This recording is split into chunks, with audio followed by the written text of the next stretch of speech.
Hello everyone and welcome to another learning video, and this is our learning video number 3 for our weeks 7 and 8 for your first grading modules for school year 2020-2021. It's me again, Teacher Ian Kirby, and welcome to your English 6 Tambayan. Let's start! Wait. By the way, do not forget to have your English modules with you dahil yun yung magiging guide, and I will be here to be your guide too, your help provider, para mas maintindihan natin lalo ang iba't ibang lessons for week 7 and 8 ng ating modules. So let's start na talaga. This is it. For week 7 and 8, we will be discussing about making connections. Making connections. Yeah, you heard it right. Making connections. So just like friendship, we make connections para tayo ay magkaintindihan. So in English as well, we will be making connections. Hindi lang sa mga tao sa ating paligid or sa mga images na ating nakikita, but also to the things na ating mga binabasa. Kasi sometimes, mas maiintindihan natin ito kung mag-make connections tayo. Ilalagay natin ang ating sarili sa binabasa natin para mas maintindihan natin ito. And through that connections, mas maganda at maayos ang comprehension natin. Let's start by reading our lesson. So this lesson highlights the context of making connections as skill in reading or viewing that links what the learners read and viewed to what they already know and experience. So it helps readers in comprehending text, passages, videos, and pictures read or viewed by activating prior knowledge and make meaning of what they read or viewed. So gaya ng sinabi ko, making connections is also known as pagkakaroon ng pakikipag-feel.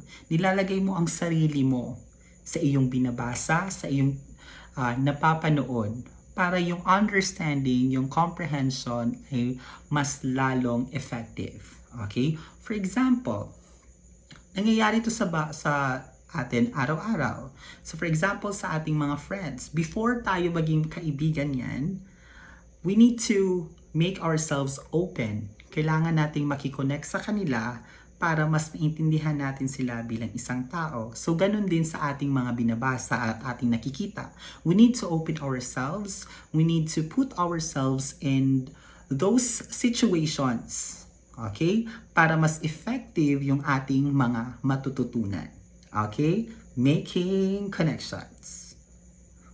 So in this lesson, you are expected to determine images or ideas that are explicitly used to influence viewers' point of view and make connections between information read or viewed and personal experiences. Kaya nga sometimes kapag nasa classroom tayo dati, when our teachers nagbabasa ng iba't ibang stories, after that, nire-relate niya ito sa mga buhay nating lahat. Kung ano yung natutunan natin, so ano ang dapat nating gawin. Sa pamamagitan ng ganun, mas nagkakaroon tayo ng connection sa binabasa natin, at at the same time, mas natutunan natin yung mga iba't ibang values na tinuturo ng ating mga nababasa at nakikita. So yun yung tinatawag nating making connections. Mas effective iyon na hindi lang tayo nagbabasa, marunong tayong magbasa, we can read aloud, we can read fast. Wala namang comprehension. Hindi natin ini-internalize kung ano yung binabasa natin. So making connections is one great example para mas maitutunan natin at maintindihan ang ating mga binabasa at ang ating mga nakikita. So as first exercise in learning task number 1 ay makikita nyo sa box ang iba't ibang item na nakikita sa bahay. So after that, you need to categorize it to classify kung alin dito ang nabelong sa iba't ibang choices of the group. Pero ang hinihingi lamang sa learning task number 1 ay 3 lamang. So pipili kayo dyan sa choices of the groupings ng 3 group na may kinalaman sa iba't ibang bagay na nakikita sa box. And after that, classify it, categorize it kung saan siya nararapat. Then, let's see kung tama kayo. So after categorizing, all you need to do is to answer this one. How are the words in column 1 connected? So yung mga nilagay yung mga items doon, paano sila naging connected sa isa't isa para mabuo mo na ang title pala ay yun. Okay? So, just put your relevant answer doon. Bakit nakikita nyong dapat magkagrupo sila at bakit hindi dapat sila magkagrupo. So, ilagay nyo yung reasons doon. Okay? To further explain at para mas maintindihan natin ang making connections, allow me to discuss to you the 3 ways on how a learner can make connections. Ang first dyan is all about the text or yung binabasa or nakikita to self. Text to self. Connections are highly personal connections that a reader makes between a piece of reading material and the reader's own experience or life. So ito yung mga kadalasang example niyan. This story reminds me of a vacation we took of my grandparents' farm. So halimbawa nito yung mga napapanood natin, nakikita natin, binabasa natin, na kaya nating i-connect sa sarili nating buhay, sa sarili nating mga experiences. For example, sa experience ni Pinocchio, kung kilala niyo si Pinocchio na laging nagsisinungaling at umahaba ang kanyang nose dahil sa fairy, umahaba ang kanyang nose pag siya ay nagsisinungaling. So somehow, pwede natin yung i-adapt sa ating sariling mga experiences na ang pagsisinungaling pala ay walang ikinagaganda sa ating buhay. Ibig sabihin, nagpapahamak pa siya sa mga tao na mahal natin. So ganon, inahalimbawa at nire-relate mo ito sa mga sarili mong experiences. Okay? So katulad ng experiences ni Moana na dati pinagbabawalan siyang tumawid sa kasi baka anong mangyari sa kanya. So pwede mong i-relate yun sa experience mo na nagpunta ka sa beach. So ganun yung text to self. Yung mga nababasa mo, nire-relate mo sa sarili mong experiences, sa personal life experiences mo. Okay? The second way is the text to text. Ibig sabihin, mula sa binasa mo, binase mo rin siya, nag-make connection ka sa isa mo pang nabasa. So, connections, text-to-text connections occur when readers are reminded of what they have read or what they have read or viewed with the other books by the same author, stories from a single text types, or perhaps on the same topic.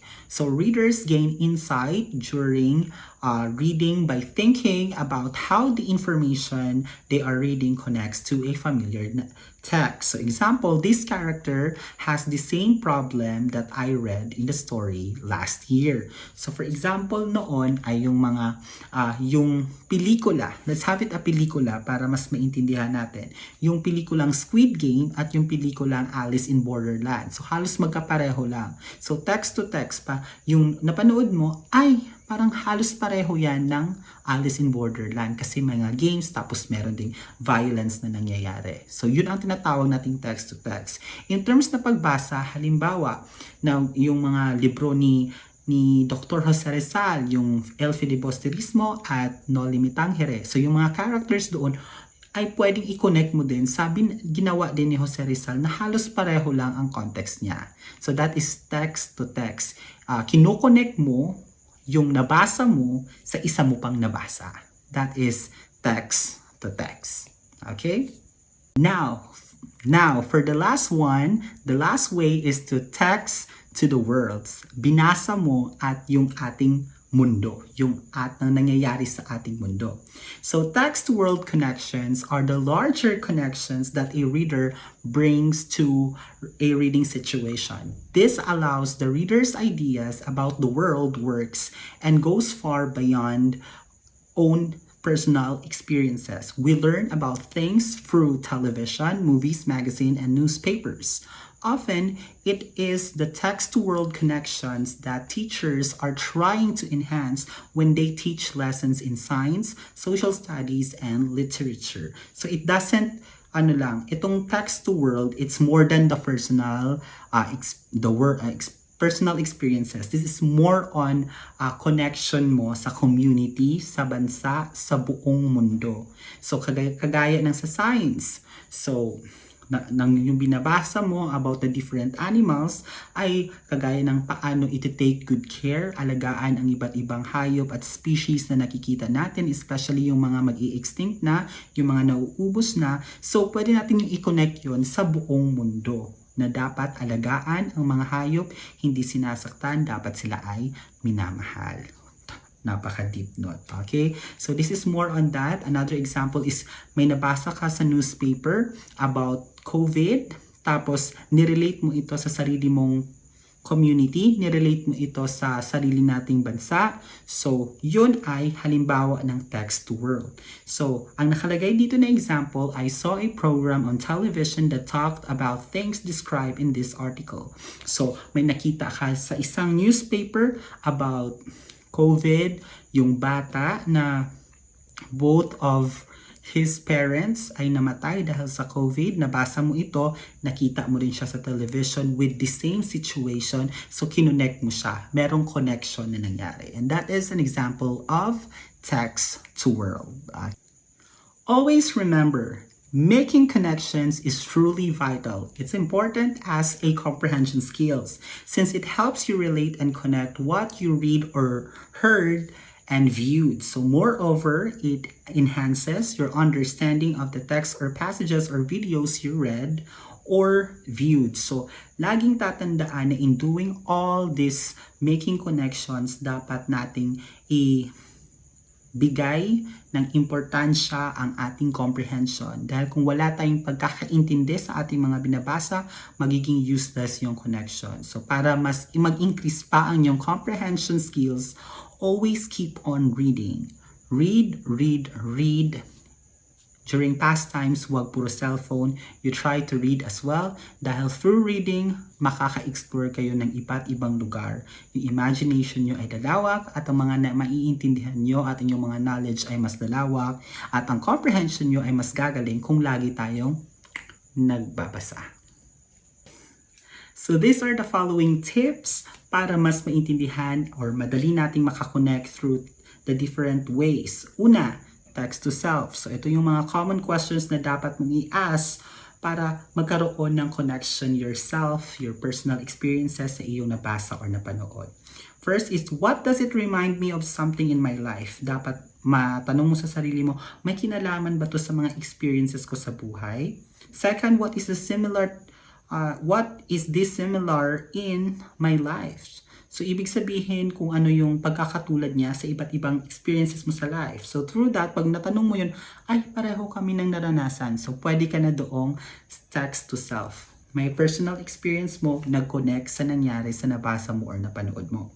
How is this different from my life? So, paano ito magkaiba sa buhay ko? Pwede mo rin yung itanong sa sarili mo. And has something like this ever happened to me? So, itanong mo sa sarili mo yun. If yes, then that is text to self. Then, what were my feelings when I read this? What have I changed my thinking as a result of reading this? And what have I learned? So, through those questions, makaka-relate ka. Kung nakarelate ka, then that is text to self. Kasi, yung personal experience mo, nilagay mo, kinonect mo sa nabasa mo. As simple as that. So, these are similarities or differences in my life, holiday I have been on, feelings I have had, my family, things I have seen, a place I have been, my friends, and experiences. Okay? So, yon. Second is text to self. So, ito yung mga dapat mong itanong sa sarili mo. Kung masagot mo ito, then this is definitely text to text. So what does this remind me of another book, picture, video I have read or viewed? So ano, kung ito ba'y may kinalaman doon sa mga iba't iba kong nabasa, so kung may connection sila, then text to text yon. Then how is this text, video, picture similar to other things I've read and viewed? So, kung may kinalaman siya sa iba mo pang nabasa, then that is text to text. Yun yung bottom line doon. Huwag nang guluhin ang sarili. Pag ang nabasa mo ay parang na-differ mo siya or may similarity doon din sa isa mo pang nabasa, may connection sila, then tumpak, that is text to text, mga anak. Then lastly, a tip for text to world. So, all you need to do is to connect the text to the real world. Okay, so what does this remind me of in the real world. So, may kinalaman ba ito sa mga nangyayari sa paligid, sa mundo? So, how is this text similar to the things that happen in real world?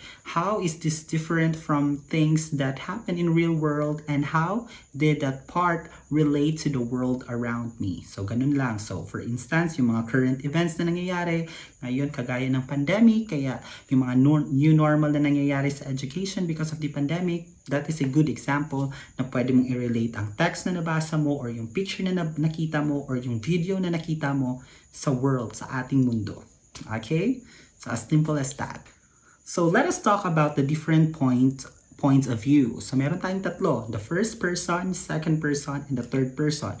So, in establishing connections, understanding point of view is also important. So, dapat malaman din natin kung alin ang point of view. Sa akin ba? Sa aming dalawa ba? Or sa ibang tao? So, dapat alam natin yun because these are also very relevant ideas sa pag-connect ng ating sarili sa mga binabasa natin. Remember that point of view can be in the first person, second, and third. So, ang first person ay may tumutukoy sa I. Ikaw ay kasali. Ako. For instance, ako yung nagsasalita, ako yung gumagawa. So, first person, ako yun. I or we. We, kasali ako. Kahit marami kami, kasali pa rin ako. So, that is first person. Ang second person ay yung mismong kausap mo. The story or the advertisement is told by you. So for example, ikaw ang kausap ko, then I'm gonna say, you have a long, silky black hair once you use this shampoo daily. So ikaw yung kausap ko, you are the second person. Then, third person ay tumutukoy sa ibang tao maliban sa ating dalawa na nag-uusap. For example, yung he and she, siya, they. Hindi ako kasali, hindi ka kasali, yung ibang tao. Those are the third person in the point of view. Okay? First person, ako, kasali ako. I, we. Second person, you, kausap ko. Third person, sila, yung ibang tao maliban sa ating dalawa or maliban sa akin. First person, second person, third person. Learning task number 2, ano ang gagawin? Simply, just classify kung ito ba ang babasahin nyo from 1 to 10 kung ito ay text-to-text connection, self-connection, world, text-world connection. So, yung tatlo, pili lang, is it text-to-text connection, text-to-self connection, or text-to-world? Wag na wag kayong malilito. Okay? For learning task number 3, this time para tayo magiging MMK. Huhula tayo ng title gamit ang picture na nakikita nyo. You choose from A to G na pwedeng i-title dyan sa mga picture na nandyan. Connect the picture to the words related to them. Then write the letter of your answer in your notebook.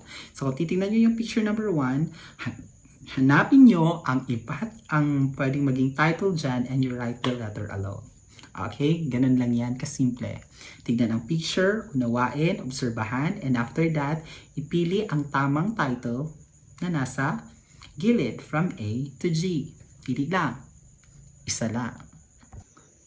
For learning task number 5, before nyo sagutan ang table below, para mas maintindihan nyo at ma-share nyo, ma-connect nyo ang personal experience nyo at yung mga isusulat nyo dyan sa learning task number 5, you need to read the text above na may pamagat na bounce back. Ito ay tungkol sa mga bagyo na naranasan, specifically noong 2020, yung Typhoon Ambo. So, you need to read that one and then after that, answer the following learning task sa learning task number 5. Okay? So, ganito ang gagawin. For learning task number 5 in your notebook, you need to fill out all the needed information dito by connecting your experiences doon sa text na bounce back. So halimbawa, naglagay dyan ng example. So the people in the text experience a strong typhoon. Then sagutan nyo yun like, what does this event remind me in my life? So ang nakalagay dyan sa example, this reminded me of my experience when our place was hit by the same typhoon and it brought worries to me because of the strong wind and almost destroyed our roofs. So, pwede yung ilagay. So, i-connect nyo yung mga experience nyo about the bagyong Ambo or anything na may kinalaman sa disaster, i-connect nyo ito sa sarili nyong experiences. Kagaya ng mga walang pasok, lahat ng mga na-experience nyo na may kinalaman sa typhoon or sa mga iba't ibang calamity na nangyari sa atin.